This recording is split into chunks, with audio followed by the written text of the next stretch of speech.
The crystal champagne flute shattered against the marble floor as Cordelia Ravencrest watched her third engagement dissolve before her eyes. Another weak-chinned heir from Boston society backing away from their arrangement, intimidated by her father's ultimatum: marry his daughter and produce a male heir within 2 years, or forfeit any claim to the Ravencrest Railroad fortune. "I'm terribly sorry, Miss Ravencrest," stammered Percival Ashford III, his pale hands trembling as he retreated toward the parlor door. "But I simply cannot. That is, your father's conditions are rather ... demanding." The door slammed behind him with the finality of a coffin lid, leaving Cordelia alone in the opulent sitting room of the family's Denver mansion. 26, she was considered practically a spinster by society standards. But every suitor who'd shown interest had fled when faced with the iron will of railroad magnate Augustus Ravencrest. "Another coward," she muttered, kicking at the crystal shards with her silk slipper. Her father wanted strong grandsons to carry on his empire, but he kept presenting her with men who possessed all the backbone of overcooked pasta. The massive oak doors burst open, and Augustus himself strode in a bull of a man with silver hair and eyes like winter storms. "I heard glass breaking. Did young Ashford finally show his true colors? He practically ran screaming from the house when you mentioned the inheritance clause," Cordelia replied, not bothering to hide her disgust. "Father, if you want grandsons badly enough to threaten every potential suitor, perhaps you should reconsider your approach." Augustus studied his daughter with the calculating gaze that had built a railroad empire from nothing. She was beautiful raven black hair, violet eyes, and the kind of aristocratic bearing that made lesser men feel inadequate. But she was also intelligent, strong-willed, and utterly unwilling to settle for mediocrity. "Perhaps you're right," he said slowly. "Perhaps I've been looking in the wrong places for the right kind of man." 3 days later, they were riding in the family's private railroad car toward the cattle town of Millbrook, Colorado. Augustus had business with the local ranchers' contracts for shipping beef to eastern markets, but Cordelia suspected this trip had more to do with his comment about looking in the right places. Millbrook was everything Denver society wasn't. Dusty, rough-edged, and populated by men who earned their living with their hands rather than their family names. Their carriage rolled down the main street. Cordelia observed the locals with curious eyes. These were real men weathered by sun and hardship, moving with the confident stride of those who'd carved their lives from unforgiving land. That's when she saw him. Kestrel Nighthawk stood 6'8" in his worn leather boots, his massive frame dwarfing the horse he was shoeing outside the blacksmith shop. His Native American heritage showed in the sharp planes of his face and the midnight black of his hair. But his green eyes spoke of mixed blood, probably Irish, she thought. Noting the way they caught the afternoon light, the stallion he worked with was clearly unbroken, snorting and dancing with nervous energy. But Kestrel's massive hands gentled the animal with surprising tenderness. When the horse tried to rear, he simply placed one enormous palm on its neck and spoke in a voice too low for her to hear. The stallion immediately calmed, as if recognizing a kindred spirit. Cordelia felt something stirred deep in her chest, a primitive recognition that had nothing to do with social status or family breeding and everything to do with raw, undeniable attraction. "Stop the carriage," she commanded. Her father raised an eyebrow but complied, and Cordelia stepped down onto the dusty street with the kind of decisive movement that had always unnerved her society suitors. She walked directly to the blacksmith's shop, her silk dress utterly out of place among the soot and forge smoke. Kestrel looked up as her shadow fell across his work, taking in her expensive clothes and aristocratic bearing with eyes that revealed nothing of his thoughts. Up close, he was even more impressive, broad shoulders stretching the fabric of his work shirt, forearms corded with muscle from years of physical labor. "Something I can do for you, ma'am." "Ah!" His voice was deep as a mountain lake, with just a hint of an accent she couldn't place. Cordelia had planned to make polite conversation, to perhaps engage him in discussion about his work or the local cattle industry. Instead, she heard herself saying words that would have scandalized every lady in Denver society. "Please give me strong sons." The words hung in the air between them like a challenge thrown down before a duel. Kestrel's eyes widened slightly, the first crack in his stoic composure, while several nearby cowboys turned to stare at the incredible scene unfolding before them. For a long moment, neither spoke. Then Kestrel set down his hammer with deliberate care and stepped closer, close enough that she had to tilt her head back to meet his gaze. "Lady," he said softly, "you don't know what you're asking for." "I know exactly what I'm asking for," Cordelia replied, her voice steady despite the hammering of her heart. "I'm asking for a man strong enough to father children who can inherit an empire. I'm asking for someone who won't run when faced with responsibility. I'm asking for you." Kestrel's laugh was like distant thunder, rich and rumbling. "You're asking a half-breed blacksmith to marry into railroad royalty? You might as well ask the moon to come down and dance." "The moon stays in the sky because it belongs there," she said, stepping closer still. "You belong wherever your strength can build something lasting. And I think, Mr. Nighthawk." "Kestrel Nighthawk. Mr. Nighthawk, I think you're exactly what my father's empire needs. The question is, are you brave enough to take it?" The challenge in her voice, the absolute certainty in her violet eyes, hit him like a physical blow.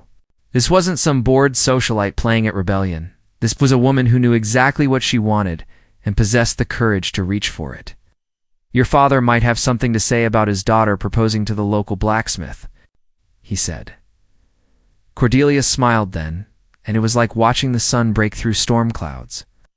"My father wants grandsons strong enough to build on what he's created.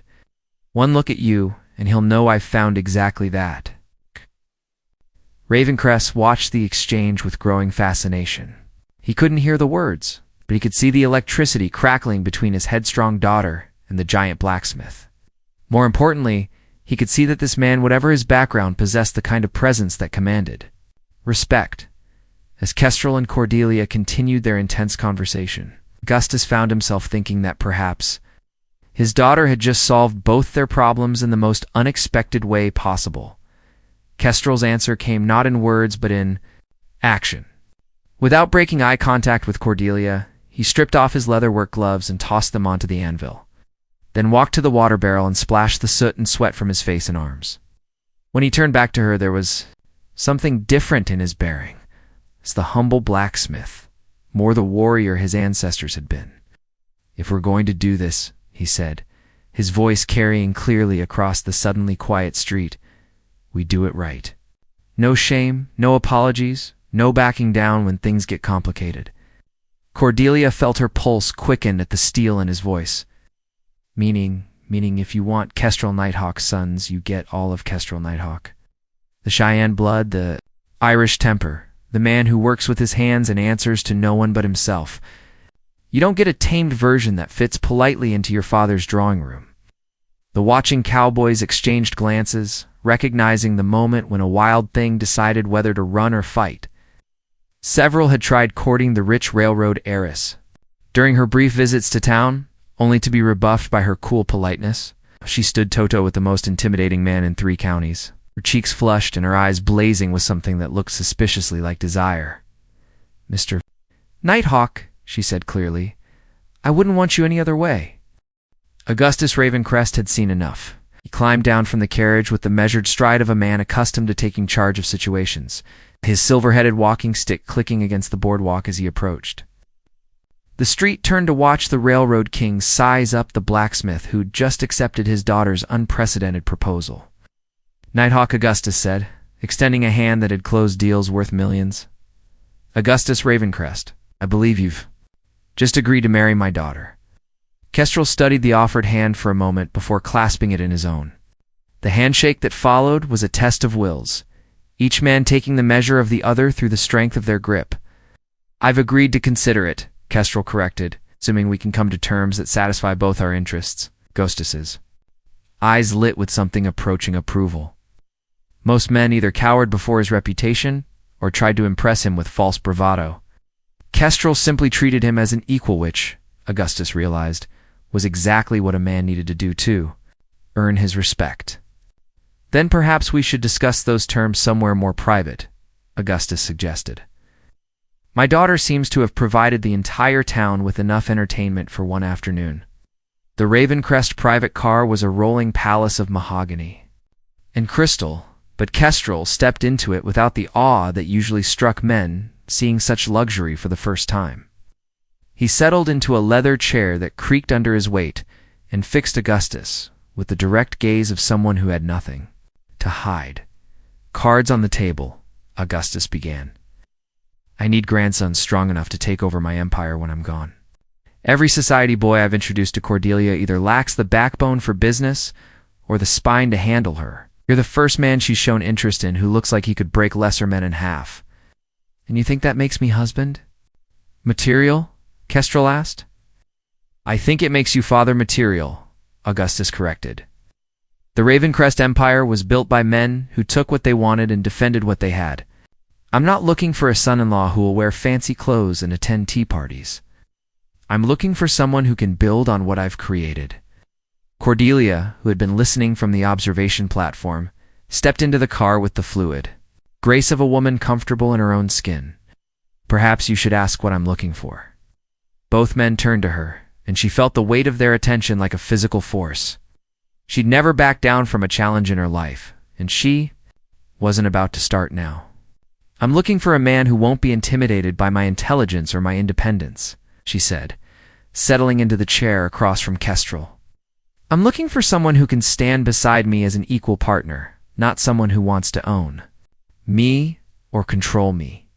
And yes, I'm looking for someone strong enough to father children who can inherit an empire and improve it." "What makes you think I want any part of your empire?" Kestrel asked bluntly. The question hung in the air like a challenge. Most men would have leaped at the chance to marry into the Ravencrest fortune. Kestrel seemed genuinely indifferent, too. Because, Cordelia said slowly, "I've watched you work. I've seen how you handle that stallion not by breaking his spirit, but by earning his respect.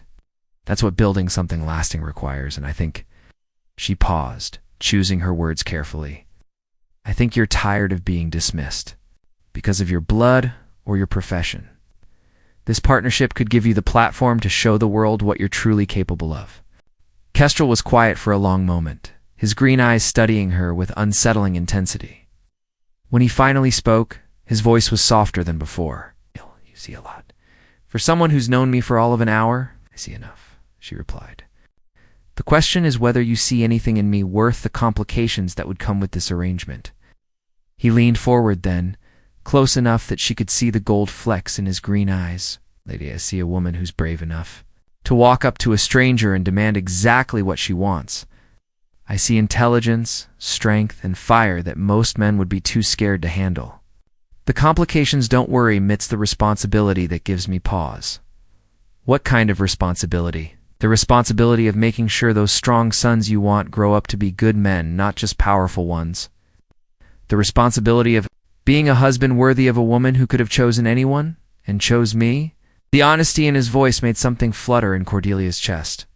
She'd expected him to focus on the financial benefits, the social elevation, the practical advantages of their arrangement. Instead, he was concerned about being worthy of her trust. "Mr. Nighthawk," she said softly, "I think you underestimate yourself. Maybe I just know what it takes to build something that lasts." He turned to Augustus. "I have conditions. Name them. I won't change who I am to fit into your world. I'll learn what I need to learn, but I won't pretend to be something I'm not. Your daughter will be my equal partner in everything business, family, decisions that affect our future. And our children will know both sides of their heritage, not just the part that looks good in society pages." Augustus considered this, then smiled the first genuine smile Cordelia had seen from him in months. "Mr. Nighthawk," he said, "I believe we have the foundation for an agreement." The engagement announcement sent shockwaves through Denver society like a dynamite blast in a crystal shop. Within hours of the news reaching the city, the Ravencrest mansion was besieged by reporters, scandalized socialites, and curious fortune hunters eager to witness the spectacle of railroad royalty. Marrying beneath their station, Cordelia stood at her bedroom window. Watching carriages arrive with the regularity of a funeral procession, their occupants no doubt armed with cutting, remarks and thinly veiled disapproval. She should have felt embarrassed or defensive.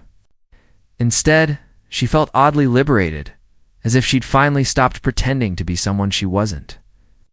"They're calling him the Savage Prince, her lady's maid," Margaret whispered as she laid out an evening gown. "Mrs. Whitmore says it's a scandal that will ruin the family name forever." Mrs. Whitmore's opinion carries about as much weight as her husband's gambling debts, Cordelia replied calmly. "Has Mr. Nighthawk arrived yet?" "Yes, Miss. He's in the stable with your father, looking at the horses. Cook says he's the biggest man she's ever seen, and twice as handsome as any of those society boys who've been sniffing around." Cordelia smiled at that. Trust the household staff to see past bloodlines and bank accounts to the man underneath. She'd insisted that Kestrel stay at the mansion during their courtship, partly to give them time to know each other better, but mostly to force Denver society to accept his presence in her world. She found him in the stable, as Margaret had said, standing beside Augustus as they examined her father's prize Arabian stallion. Kestrel had cleaned up for dinner dark, trousers, white shirt, a vest that emphasized the breadth of his shoulders, but he still looked like he belonged outdoors rather than in parlors. "Magnificent animal," he was saying, running his hands along the stallion's flanks with professional expertise. "But he's being wasted as a pleasure horse. Bloodlines like this should be breeding the next generation of champions." "Exactly what I've been thinking," Augustus replied, his voice carrying new respect. "You have an eye for horseflesh, among other things," Cordelia said, approaching them with a rustle of silk skirts. Both men turned, and she felt a familiar jolt at the way Kestrel's green eyes tracked her movement. He'd been at the mansion for 3 days now, and each interaction had deepened her conviction that she'd chosen correctly. Unlike her previous suitors, he didn't defer to her father or treat her like delicate porcelain. He listened when she spoke, challenged her when she was wrong, and looked at her like she was the most fascinating creature he'd ever encountered. "Miss Cordelia," he said, inclining his head with the kind of natural courtesy that couldn't be taught, "you look beautiful tonight." The compliment was simple, direct, and completely sincere, everything the flowery speeches of her society suitors had never been. She felt heat rise in her cheeks and wondered when a man's approval had started mattering so much to her. "Thank you. Are you ready to face the dragons in the drawing room?" His smile was wolfish. "I've faced worse things than Denver." Society matrons. The dinner party was indeed a trial by fire. Augustus had invited the cream of Denver society, railroad barons, mining magnates, cattle kings, and their wives ostensibly to celebrate the engagement, but really to force them to accept Kestrel as one of their own. The conversation was a delicate dance of veiled insults and careful politeness, with every guest trying to determine exactly how much respect this half-breed blacksmith deserved. Kestrel navigated it all with remarkable composure, answering their probing questions about his background with honesty, but no apology. Yes, his mother had been Cheyenne. Yes, his father had been an Irish railroad worker. No, he had no formal education beyond what he'd taught himself. And yes, he understood that marrying Miss Ravencrest would make him one of the wealthiest men in Colorado. "But surely," simpered Mrs. Pemberton, the banker's wife, "you must feel somewhat overwhelmed by the social expectations that come with such an advantageous match." The table fell silent, waiting for his response. It was the kind of question designed to highlight his supposed inadequacy, to make him admit he was out of his depth. Kestrel set down his wine glass with deliberate care and met Mrs. Pemberton's gaze directly. "Ma'am, I've spent my life working with my hands to build things that last. Miss Ravencrest and I are building something together, a partnership based on respect, shared goals, and genuine affection. I don't see how that's different from any other successful marriage, regardless of what society pages might say about our backgrounds." The response was perfectly calculated, respectful, but firm, acknowledging the question without accepting its premise.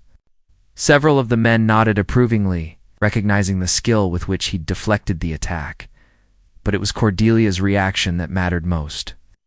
She looked at him with such obvious pride and affection that the entire table could see how deeply she'd fallen for this unlikely suitor. "Well said," Augustus declared, raising his glass. "Two partnerships built on solid foundations." After dinner, While the other guests gathered in the parlor for brandy and gossip, Cordelia led Kestrel onto the mansion's extensive gardens. The night air was cool and sweet with the scent of late-blooming roses, and the city lights twinkled below them like fallen stars. "You handled that beautifully," she said, taking his arm as they walked along the graveled paths. "Mrs. Pemberton has been trying to put people in their place for 20 years, and you made it look effortless." "People like that only have the power you give them," he replied. "I learned a long time ago not to let other people's opinions dictate my worth." They paused beside a marble fountain, its gentle splash providing a peaceful counterpoint to the distant sound of laughter from the house. In the moonlight, Kestrel looked even more imposing, his features cast in sharp relief by the silver light. "Kestrel," she said softly, "I need to ask you something, and I need you to be honest with me. Always. Do you have any feelings for me beyond what this arrangement offers? I know we agreed this was a practical partnership, but I... double quotes, she paused, gathering courage. I find myself hoping it might become something more." He was quiet for so long that she began to fear she'd misread the situation entirely. Then he reached out and cupped her face in his large hands, his thumbs brushing across her cheekbones with heartbreaking tenderness. "Cordelia," he said, her name like a prayer. On his lips, from the moment you walked up to me and demanded strong sons, you've been all I can think about. Your courage, your intelligence, the way you stand up to people who think they're better than you, ... You're not just the most beautiful woman I've ever seen, you're the strongest." The kiss that followed was unlike anything in her sheltered experience, but possessive, tender, but passionate, speaking of desires she'd never dared to acknowledge. When they finally broke apart, both were breathing hard. "So yes," he whispered against her forehead, "this arrangement has become something much more complicated than either of us planned." "Good," she whispered back. "I was hoping you'd say that." As they walked back toward the house, neither noticed the figure watching from an upstairs window, Augustus Ravencrest, whose expression held a satisfaction that went far beyond successful business negotiations. His daughter had found not just a suitable husband, but a true partner. And he had found the man who would carry his empire into the future. The wedding preparations consumed the following month like a wildfire through dry grass. Augustus spared no expense, transforming the mansion's ballroom into a fairy tale. 8. Setting with enough flowers to stock a dozen florists and enough crystal to blind anyone who looked directly at the chandeliers. He wanted Denver society to understand that this wasn't a hasty union born of scandal, but a celebration worthy of railroad royalty. Kestrel endured the fitting sessions, menu tastings, and endless consultations with the stoicism of a man facing execution. His discomfort with the elaborate preparations was evident to anyone who knew him, but he bore it all without complaint for Cordelia's sake. "You could elope," Augustus suggested one evening, as they reviewed seating charts in his study. "Yourself the circus, and get straight to the important part." "The important part being the production of grandsons?" Kestrel asked with dry humor. "The important part being my daughter's happiness," Augustus corrected, "though I won't lie. Looking forward to seeing what kind of children you to produce." Kestrel studied the older man, recognizing something in his expression that went beyond business calculations. "You really love her." "She's all I have left," Augustus admitted. "Her mother died when Cordelia was 12, and I threw myself into building the railroad to avoid dealing with the grief.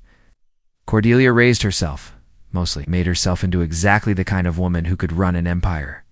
She had the right partner, and you think I'm that partner? I think you're the first man who's ever looked at her and seen an equal instead of a prize to be won or a problem to be managed." Augustus poured 2 glasses of whiskey and handed one to Kestrel.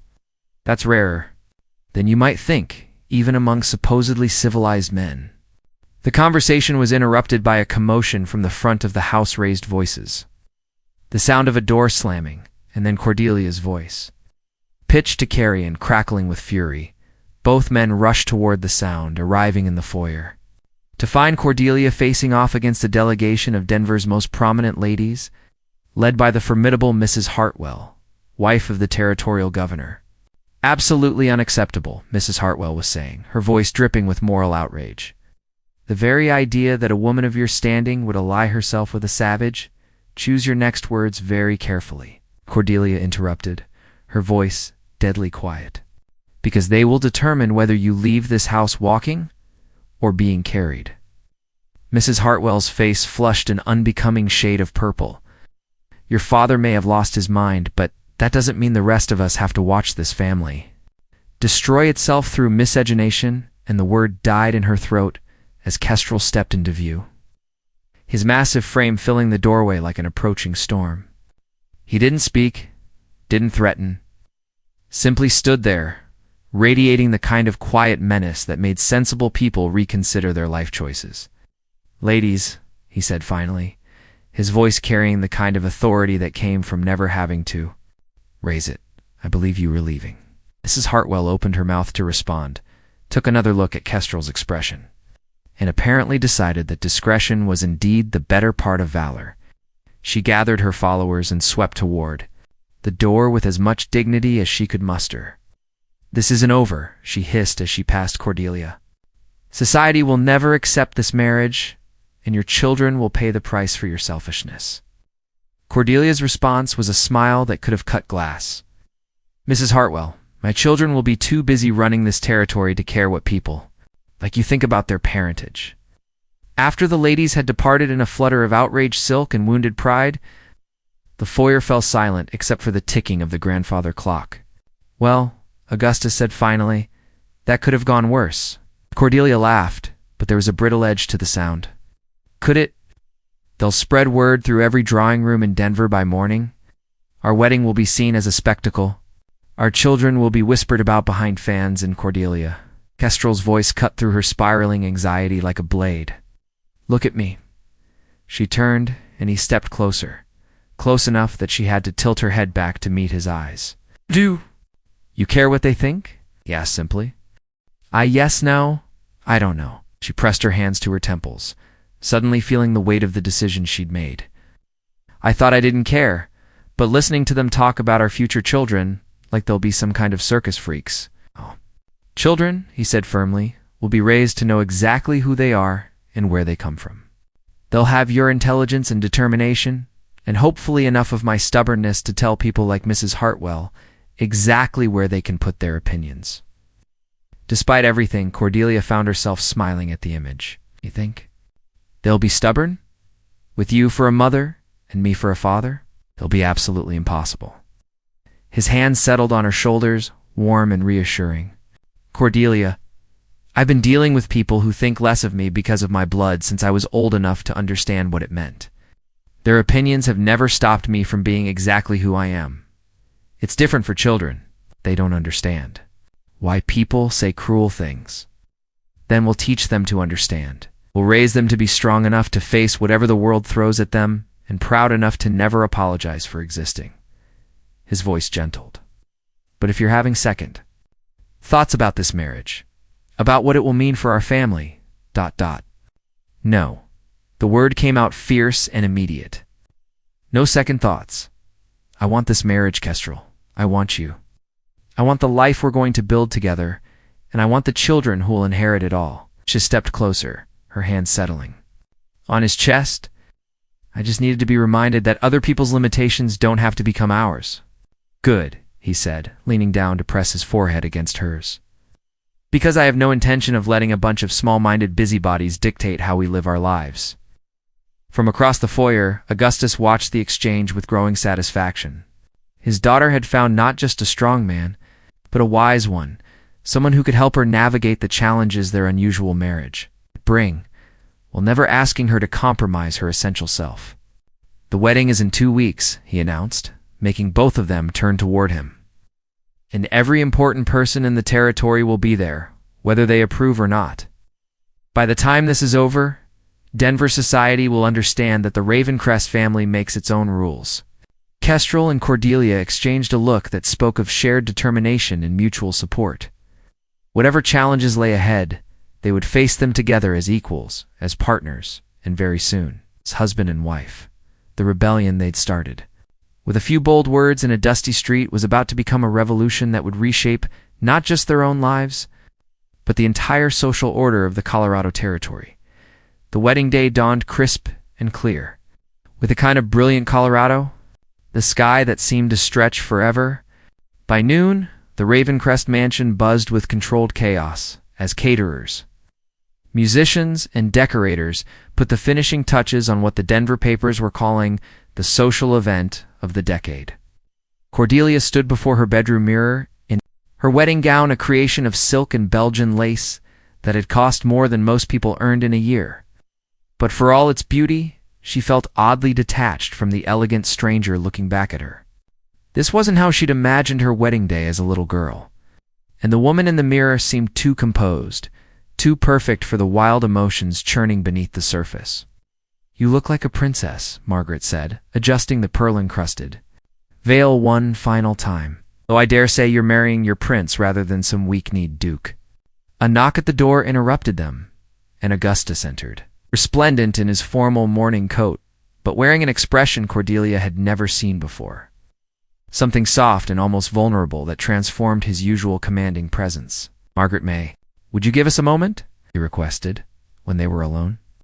Father and daughter studied each other with the intensity of people about to cross a threshold from which there was no return. "Regrets?" Augustus asked simply. "About marrying Kestrel?" "None. About the spectacle we're about to present to Denver society?" "Every possible one." She turned from the mirror to face him directly. "Father, what if we're wrong? What if this marriage destroys everything you've built?" Augustus moved to the window overlooking the gardens, where guests were already beginning to arrive in carriages that probably cost more than most houses. "Cordelia, I built this empire by taking calculated risks.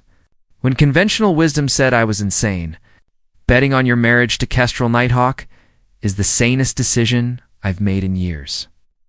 Even knowing what it will cost socially, especially knowing what it will cost socially." He turned back to her, his eyes bright with conviction. "The world is changing, daughter.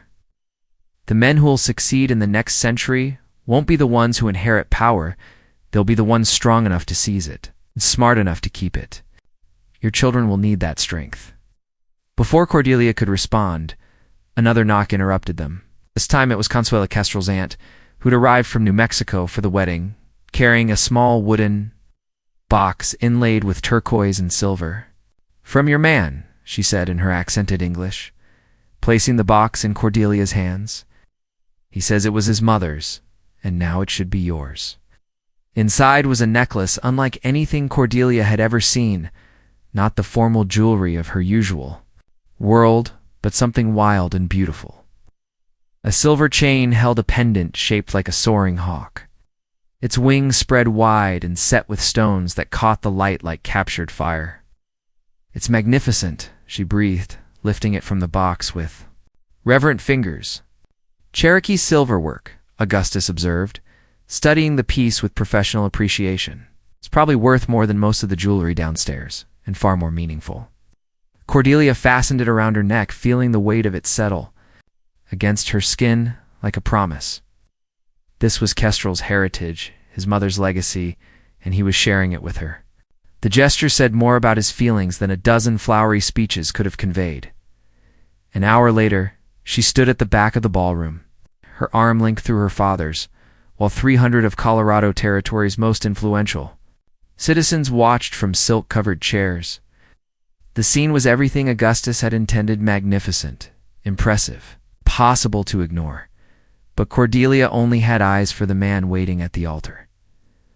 Kestrel stood motionless beside the minister, his massive frame clothed in formal black that emphasized rather than disguised his raw power. His dark hair was pulled back in a style that revealed the sharp planes of his face, and when their eyes met across the crowded room, she felt the same jolt of recognition that had struck her in that dusty street. The processional music began. String quartet playing something appropriately classical, and they began their walk down the aisle. Cordelia was dimly aware of the whispered comments, the assessing stares, the social calculations happening in every row. But all of that faded as she drew closer to Kestrel, whose green eyes never left her face. When Augustus placed her hand in Kestrel's and stepped back, she felt the tremor in those strong fingers and realized he was as nervous as she was. The thought was oddly comforting. This mattered to him as much as it did to her. "Dearly beloved," the minister began, his voice carrying clearly through the hushed ballroom. "We are gathered here today to witness the union of Cordelia Ravencrest and Kestrel Nighthawk in holy matrimony. ... The ceremony proceeded with traditional dignity, but Cordelia barely heard the familiar words.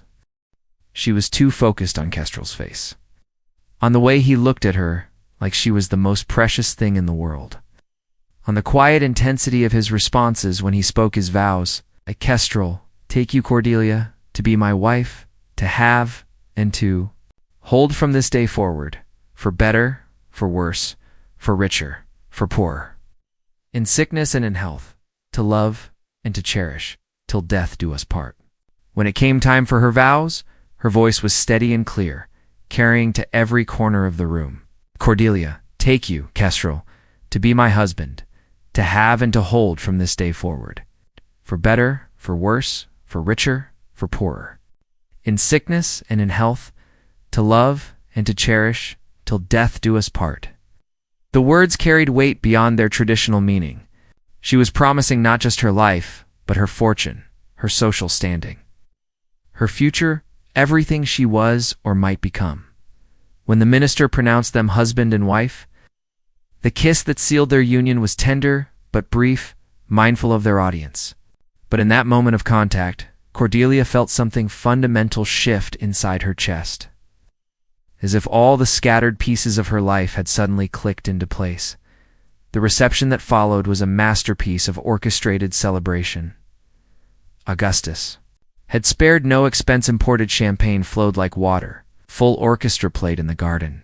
Tables groaned under the weight of delicacies shipped from as far away as San Francisco. But beneath the glittering surface, Cordelia could sense the undercurrents of tension as Denver society struggled to process what they'd just witnessed. Some guests approached with genuine warmth.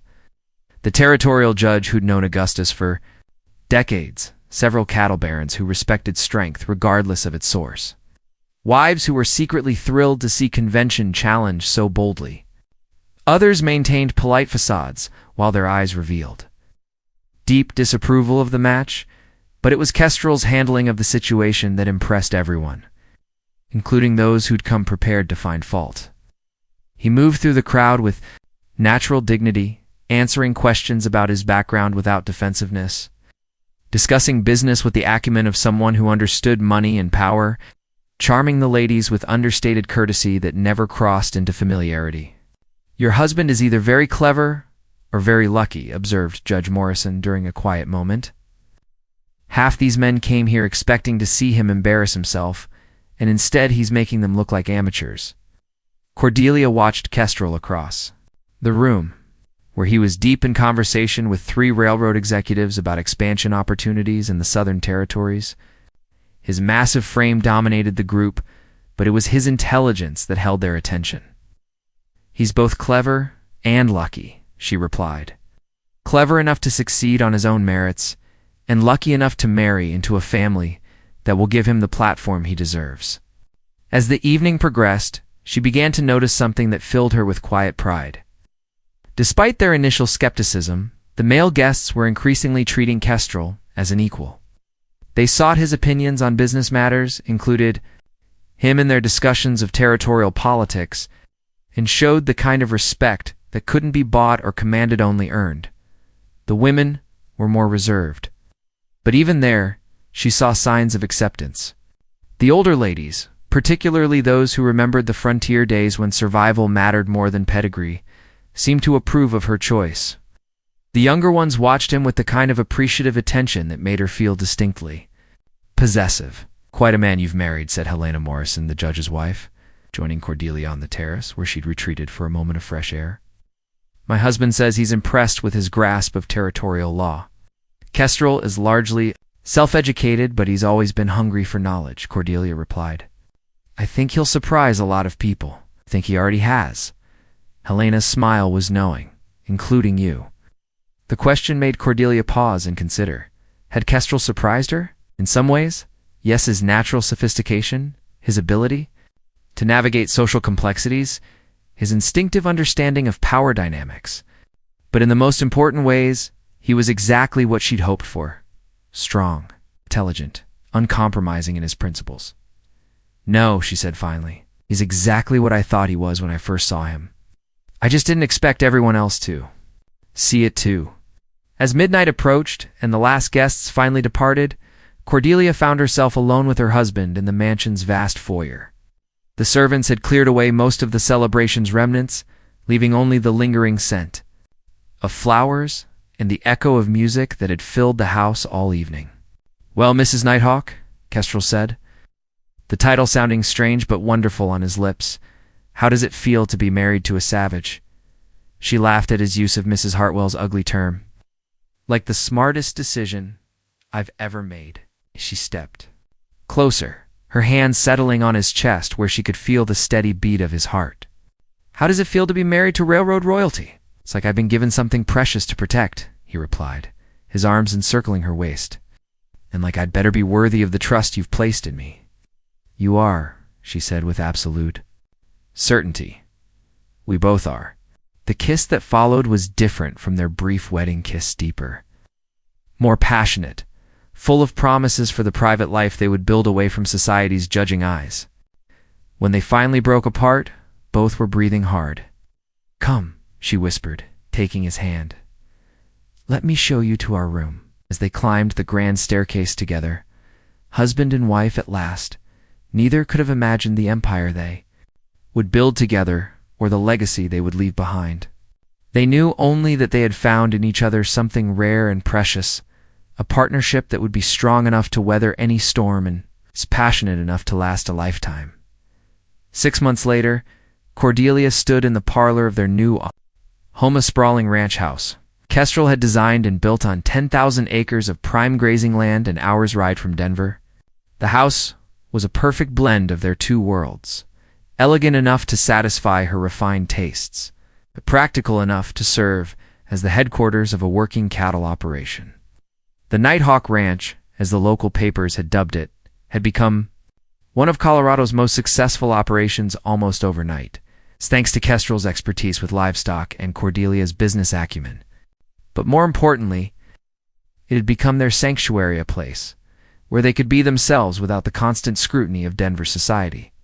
This morning, however, their sanctuary was about to be invaded. Augustus was arriving with a delegation of investors from Chicago, and Cordelia was nervous in a way she hadn't experienced since their wedding day. "Stop pacing," Kestrel said from his position by the window, where he was watching for the approaching carriages. "You're making me nervous, and that's not easy to do." "This is important," she replied, smoothing her hands over her emerald green dress for the dozenth time. "These men control more capital than the entire territorial government. If we can convince them to invest in the railroad expansion." "We will," he said with the calm confidence that had become one of her favorite things about him. "Your father didn't bring them out here to look at cattle, Cordelia. He brought them to see what we've built together." What they'd built was indeed impressive. In 6 months, they'd transformed raw rangeland into a model operation that other ranchers were trying to copy. More importantly, they'd proven that their marriage was more than a social experiment, it was a business partnership that made both of them stronger and more effective. The sound of approaching horses interrupted her thoughts, and she moved to stand beside Kestrel at the window. The delegation was indeed impressive, her father's private carriage followed by 2 others, carrying men whose combined wealth could probably buy a small state. "Ready?" Kestrel asked, offering his arm. "Ready." They received their guests in the ranch's main hall, soaring space dominated by a massive stone fireplace and furnished with pieces that managed to be both elegant and comfortable. Cordelia made the introductions with practiced ease, watching as the Chicago investors tried to reconcile their expectations of a half-breed cowboy with the reality of the articulate, sophisticated man before them.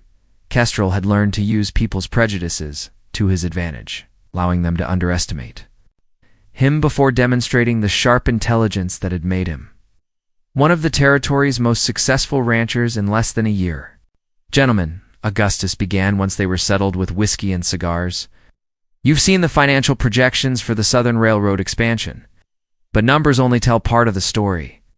I brought you here to see the future of the American West, What followed was a masterful presentation that showcased not just the ranch's success, but the broader vision Kestrel and Cordelia had developed for integrating cattle operations with railroad transport.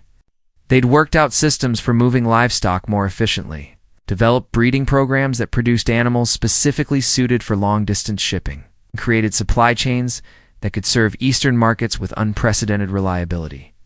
The key, Kestrel explained, using maps and charts Cordelia had prepared, is understanding that the railroad and the ranches aren't separate businesses, they're parts of a single economic ecosystem. Control the integration, and you control the profits. The presentation was interrupted by the arrival of an unexpected guest, Dr. Helena Vasquez, the territory's only female physician who'd ridden out from Denver with urgent news. "Forgive the interruption," she said, slightly breathless from her hard ride. "But there's been an outbreak of typhoid in the mining camps north of the city. The territorial governor has asked for assistance from all major landowners." The request was both a crisis and an opportunity. Typhoid outbreaks could devastate entire communities, but they also provided a chance for leaders to demonstrate their commitment to the broader welfare of the territory. "What kind of assistance?" Gustus asked. "Medical supplies, temporary housing. For refugees, coordination with other relief efforts," Dr. Vasquez replied. "But most importantly, leadership. People need to see that the territory's most successful citizens are willing to take responsibility for more than just their own prosperity." Cordelia and Kestrel exchanged a glance that spoke of instant understanding. This was exactly the kind of challenge that could define their reputation for generations. "Consider it done," Kestrel said without hesitation. "We'll convert the South Pasture into a temporary camp, and our supply trains can carry medical equipment from Denver. I'll coordinate with the other ranch wives to organize food and nursing care," Cordelia added. "Dr. Vasquez, how many refugees are we expecting?" As they spent the next hour planning their response to the crisis, the Chicago investors watched. With growing fascination, they'd come west, expecting to meet provincial business owners looking for capital. Instead, they found themselves witnessing the kind of leadership that built empires. "Impressive," murmured Harrison Caldwell, the senior partner of the Chicago group, as he watched Kestrel and Cordelia coordinate relief efforts with military precision. "They're not just running a ranch, they're governing a territory."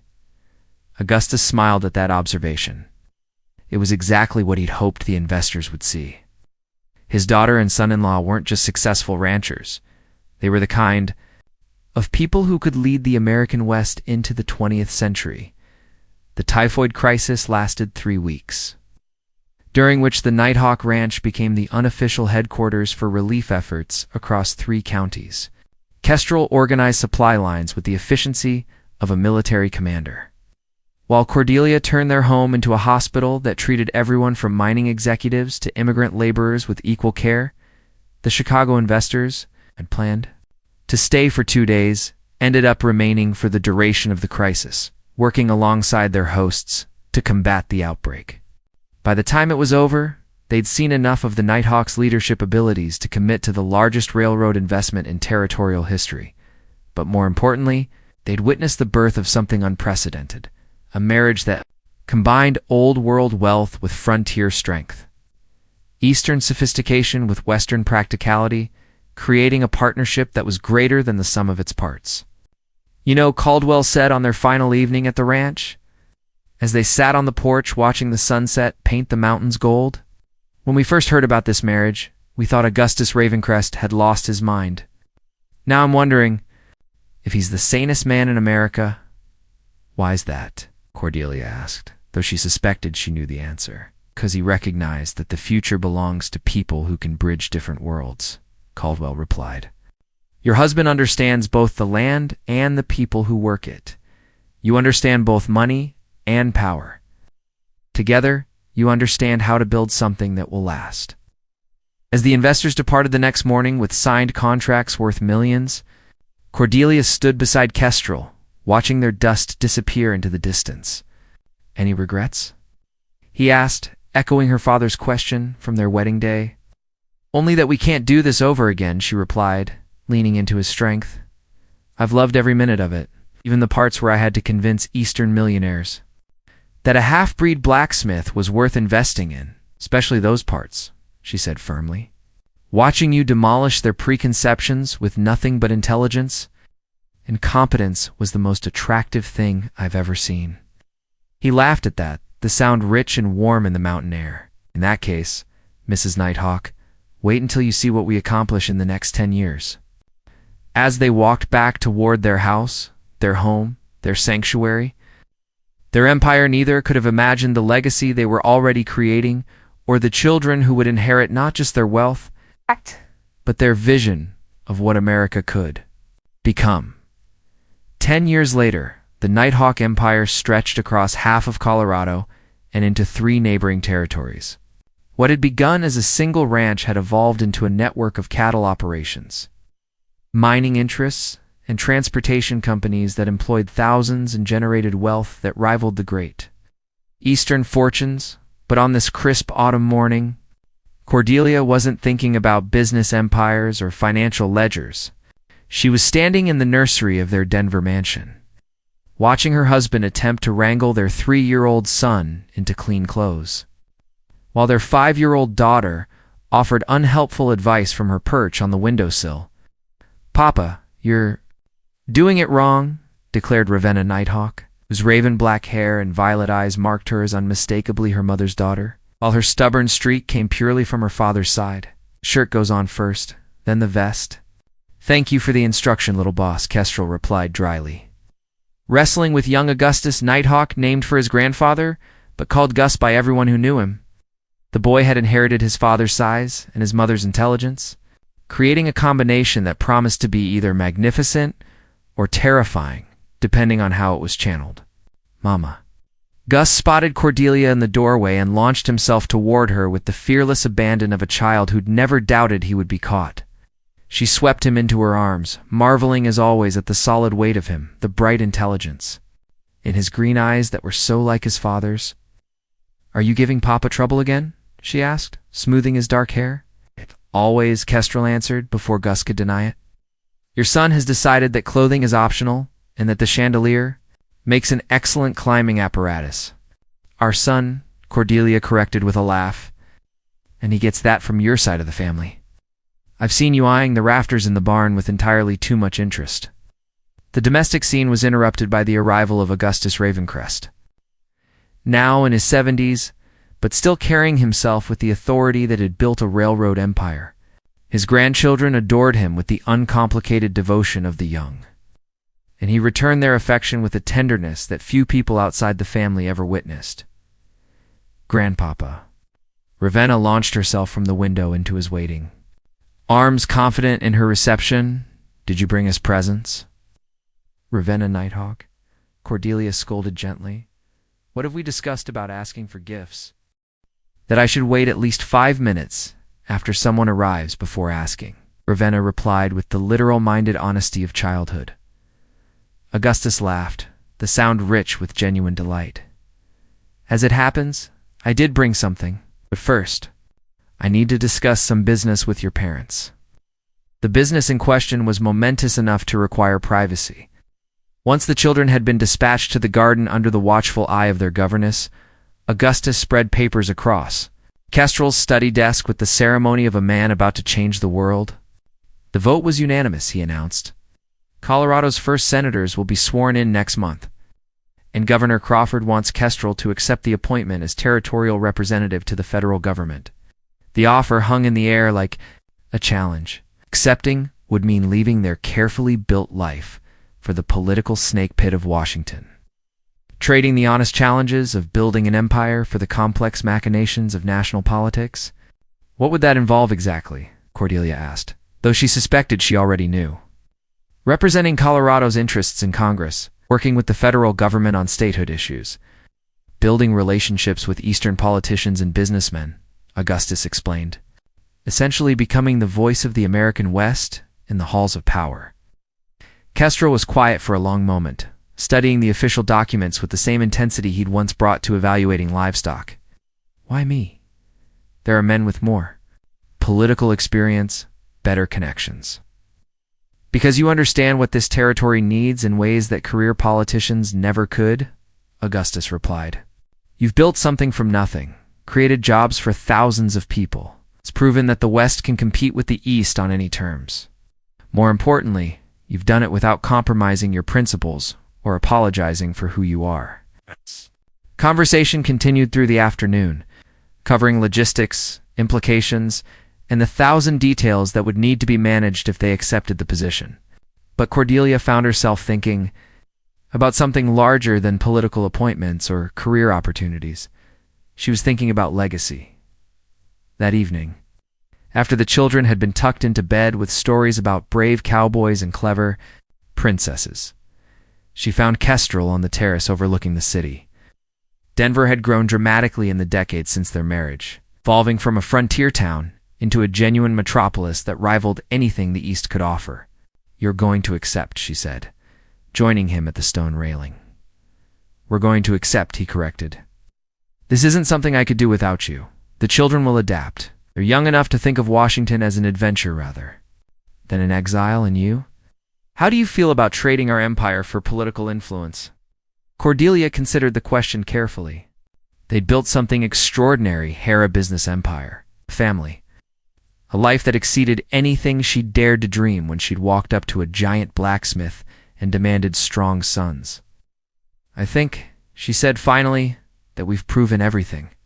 We set out to prove. We've shown that love can grow from the most practical beginnings, that strength comes in many forms, that the right partnership can overcome any obstacle.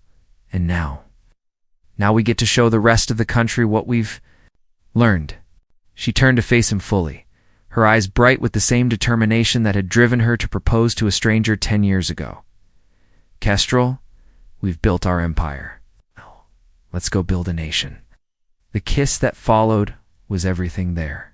First kiss had been, and more passionate, tender, full of shared purpose and mutual devotion.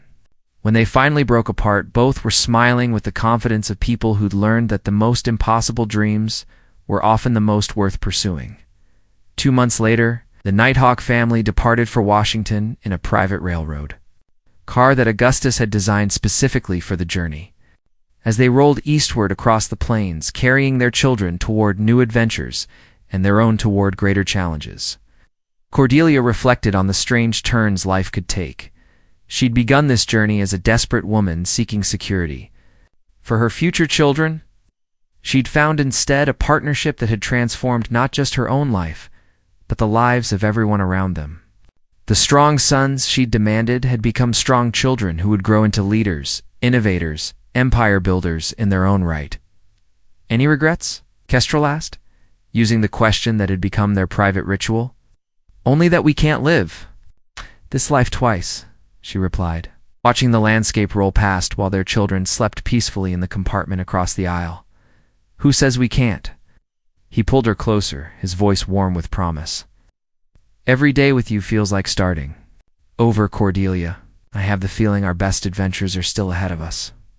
As their train carried them toward the Capitol and their new role in shaping America's future, the woman who'd once begged a stranger for strong sons smiled with the satisfaction of someone who'd received everything she'd asked for and discovered it was only the beginning. Behind them, Colorado Territory, soon to be the great state of Colorado, bore the permanent mark of their influence. Ahead of them, a nation waited to learn what two people could accomplish when they dared to build something greater than the sum of their parts. Their love story had begun with a desperate plea and a giant's unexpected answer. It would end as one of the great American success stories, proof that sometimes the most practical arrangements could bloom into the most extraordinary partnerships, and that the courage to reach for the impossible was often rewarded with something even better than dreams.